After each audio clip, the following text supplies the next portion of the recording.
with those shovels?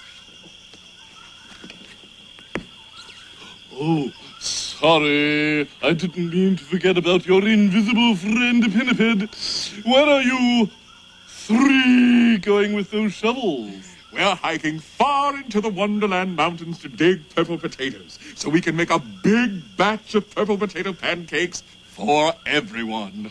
Well, if you're going to do that much work, it's important to get plenty of liquids.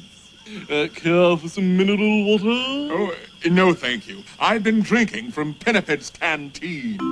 But if you want to help, we could sure use a few extra pairs of hands to help with the digging. Well, I have the hands.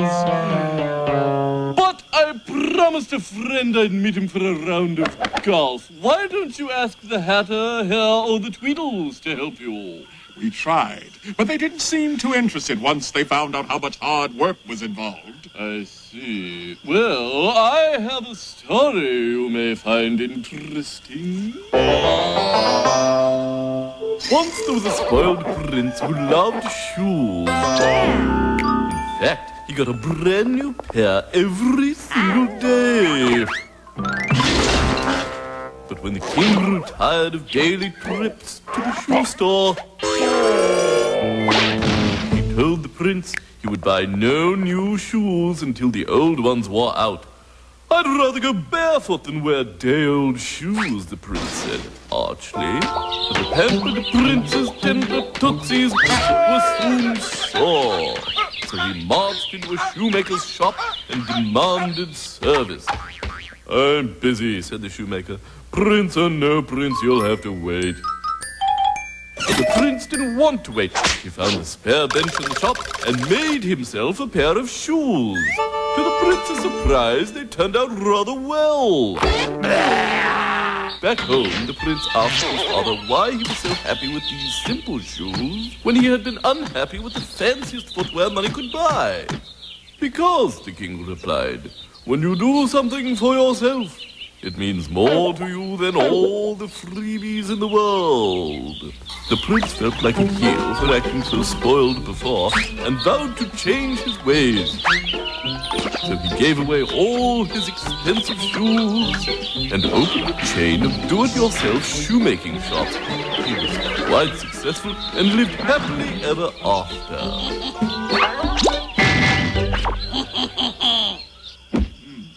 Well, it's true. We will appreciate the purple pancakes more by working for them. We just wish the Hatter, Hare, and Tweedles felt the same way. Well, thanks for the story, Mr. Caterpillar. See you later. Gee, it sounds like they've got purple pancake problems. Don't you know it's not polite to eavesdrop? Besides, what do you care about purple pancakes anyway? Are you kidding? Purple is my favorite color. Well, personally, I prefer green. But that's another story. Sorry, my big wiggly buddy. I don't have time for another story. I need to help Alice and the Walrus. You? I can't believe you want to help them dig up potatoes. Please, and get dirt under my claws? No, I have other ways of lending a helping paw.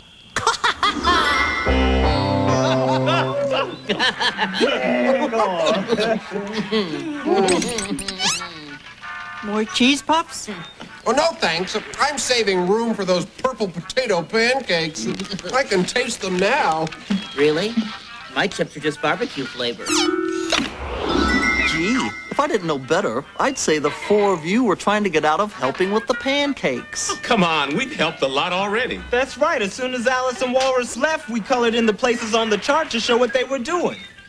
Wow, you must be exhausted. Yeah, true that is. But hey, it's all in a day's work. You know, I'm surprised you aren't racing to the potato patch.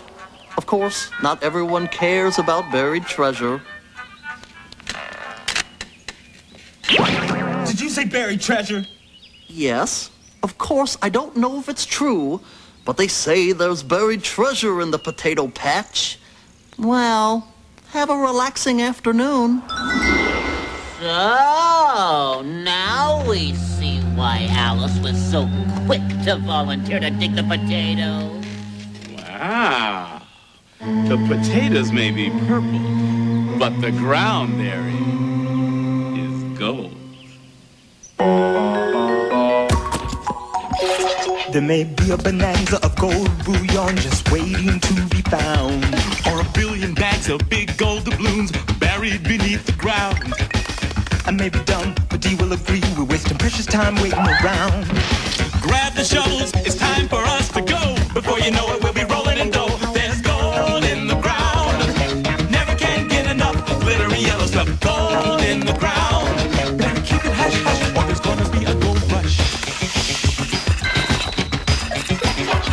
Maybe it's an ancient 12-karat cobblestone road. Perhaps the pot at the end of the rainbow overflows. Hey, dirt overload. Treasure trove truckload, the great Great-granddaddy of all the other motherloads. Thanks for letting me carry all the shovels. Gee, Dee, I always knew you had a heart of gold. Now with pick and pan in hand, we're heading for the hills of Wonderland. There's gold in the ground.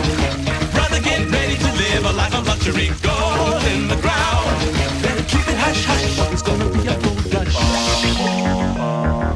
Come on. If we hurry, we can catch him. Sit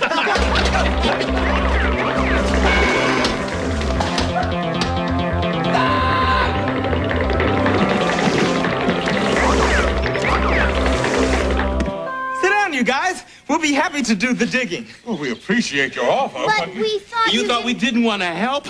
Oh, why would you think a silly thing like that? Maybe because earlier we all weaseled out of doing any work by coming up with every lame excuse we could think of. But we've had a change of heart.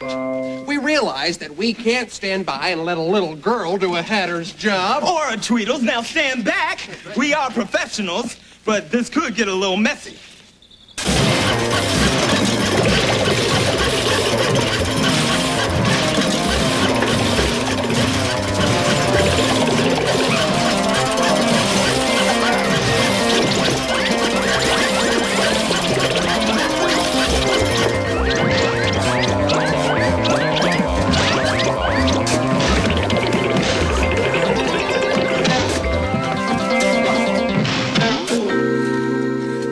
Wow. This should be enough potatoes to make plenty of purple potato pancakes. Indeed. Why, you were working so hard, we'd almost think you were trying to find buried treasure. Man, if I never see another purple potato, it'll be too soon. Then you might want to look the other way. I just found one in my pocket. Gee, you guys don't sound like you just found buried treasure to me. That's because we didn't. About all we did get were sore muscles. And purple stains on our fingers. Yeah, we're all potatoed out. There's no way we're going to get roped into doing any more work. So, the purple potatoes didn't have gold and jewels in them, huh? In them? Wait, I thought the treasure was buried with them. In them, with them, what's the difference? Look, Cat, picking the proper preposition is very important. Righty-roo, since a preposition is a word that tells how two things relate to each other, such as in, on, to, around, near, or with. If you meant the treasure is buried in the potatoes, you shouldn't have said with them, or around them, or near them, or by them. So tell us, Cat, which preposition is it going to be? Well, I don't know if the story is true, but you know how you'll sometimes find pearls inside oysters? I've heard it's the same with purple potatoes. You can find purple potatoes inside oysters, too? Hare, I think he means the purple potatoes have treasure in them. But Alice and the walrus are probably about to start peeling and chopping the potatoes right now. You know what that means? That it's almost time for the potato picnic, so a between-meal snack right now might spoil my appetite. No! We've got to get there before they split those spuds.